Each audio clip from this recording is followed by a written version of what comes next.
For your sports chat today, well, SASCOC has instituted an intervention into Cricket South Africa, telling its board and executives to step aside while its soon-to-be-named task team conducts an investigation into the organization. However, we do know that Cricket South Africa has come out to say publicly that they disagree and that they want further engagements with the Olympic body. And I'm joined this morning by SASCOC Acting CEO, Ravi Govender, just to chat a bit more about this. Ravi, thank you so much for joining us this morning and giving us the opportunity to chat to you with regards to this.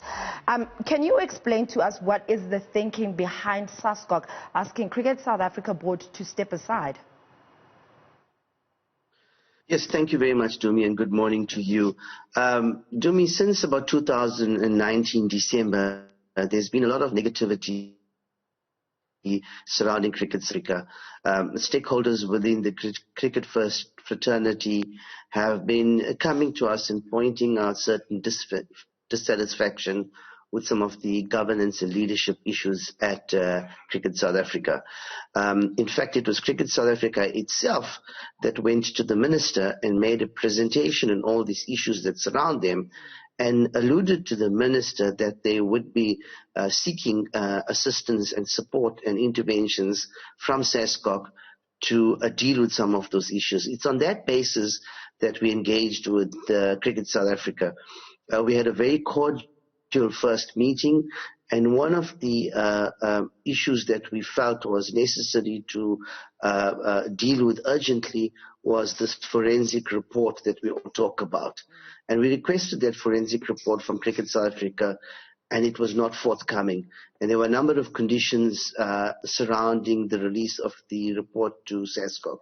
Now, SASCOC is the macro body of sport, and with Cricket South Africa being its member, sought to deal with these issues and resolved to implement an independent task team to analyze some of the issues around Cricket South Africa and make recommendations to the SASCOC board. For this to happen, the board thought it would be prudent to request the board of Cricket South Africa to step aside, create a non-conflicted environment, and perhaps even allow for them to be exonerated in any allegations of wrongdoing.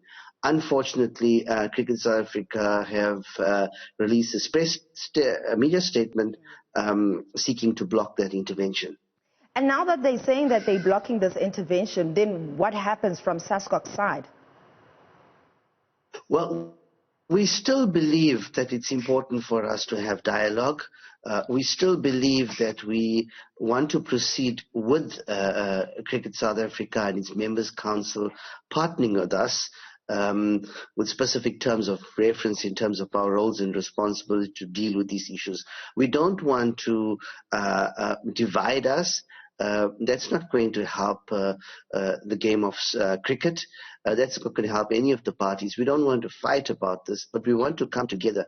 And we're still pursuing to request dialogue with Cricket South Africa. In fact, we requested a meeting this past Friday, and they did not come into the meeting due to logistical reasons.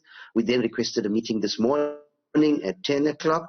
That has also been declined, and I got a note on a telephone call late last night to say that they would be available to meet us at 3 o'clock this afternoon. So let's hold thumbs and see what happens then. So are you saying, I mean, obviously throughout the week they've been saying that SASCOC demands that Cricket South Africa board steps aside. From your side, you're saying it's a recommendation, not a demand? Well, look, Tumi, I think many people will use many words. The fact of the matter is that we have reached out to Cricket South Africa and informed them that we have resolved to intervene. It is our fiduciary duty in terms of the Constitution for us to intervene, and we advised them on the mechanism that we want to use to intervene, and we were hoping that they would embrace that and join us. And our letter to them even said that should this task team need your assistance, you will be called upon to provide same. But unfortunately, Cricket South Africa issued a media statement saying that they will block such interventions. And until we have complete and holistic dialogue with them, we are not in any way demanding but we are exercising our constitutional authority and constitutional rights, and we have a duty to implement that. But then what happens if Cricket South Africa says, no, we are not going to step aside, or the board says that they're not going to step aside? Well, the SASCOC board would then have to reconvene. We have debated that issue. We have an idea of the action that needs to be taken, but I think it would be incorrect of me to allude to that right now until we have this final opportunity, hopefully at 3 o'clock this afternoon, to come together. Then what do you say to reports saying that how can SASCOC try to step in and help Cricket South Africa while they have their own problems under their own house that they still need to fix? Yes, absolutely. Look, this is not about SASCOC, this is about Cricket South Africa. But however, SASCOC is also on the, have identified a road path to correct some of its shortcomings. We are having our special general meeting this coming Saturday, the 19th of September. So the mechanisms are in place to address those concerns and issues that have been expressed around SASCOC. And that's happening. And that's what we want to do with Cricket South Africa as well.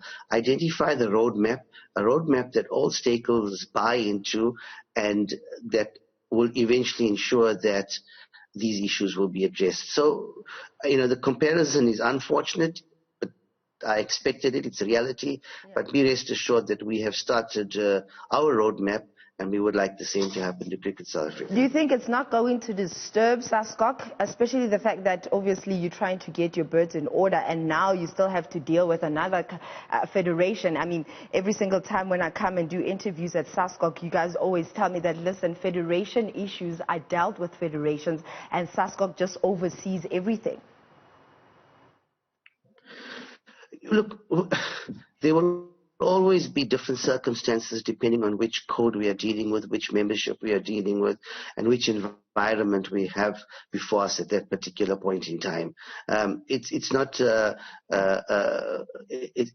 safe to say that these things don't face us on a regular basis. However, we need to stick to the constitutional prescripts. We need to stick to the order of due process. And in terms of our oversight role over the federations that are members, we must be enabling, and we must allow for them to function in their own environments. So each one is different to me. And in terms of Cricket South Africa, we recognize their constitution, we recognize their membership of the ICC, and therefore we want to ensure that we join them in their own boardroom to be able to exercise our oversight role. Do you not think that with SASCOC stepping in, you guys are now going to end up having to deal with some of the CSA Federation kind of decisions to deal with in terms of taking some of the decisions, important decisions that they need to take as a board? We have resolved to engage with the Members' Council of Cricket South Africa, the highest decision-making body. We will not go beyond them, and we will not interfere with the game of cricket. The unions must carry on managing the sport and deal with what they need to deal with the grassroots level. Our objective is to address the governance, leadership, and other issues surrounding the overall administration of cricket. From my understanding, I do know that the sports minister, Natim Tetwa, has also called on you guys to help intervene at Cricket South Africa. Have you had a chat with the minister with regards to what you guys are recommending right now with Cricket South Africa stepping aside? Does he agree with your decision? Yes, we've had interactions. Subsequent to him meeting with Cricket South Africa, he met with us. And we engaged. We must respect the minister's duty to engage us in the area of sport. That's his mandate.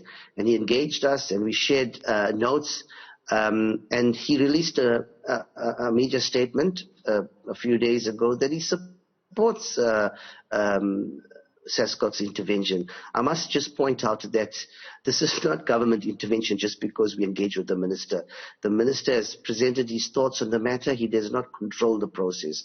We then go back to him and we report, or rather we advise him on the actions that we've taken, and we've done this thus far. He's copied in all our communications of Cricket South Africa, and he's made a statement that he's pleased with the interventions that we are resolved on.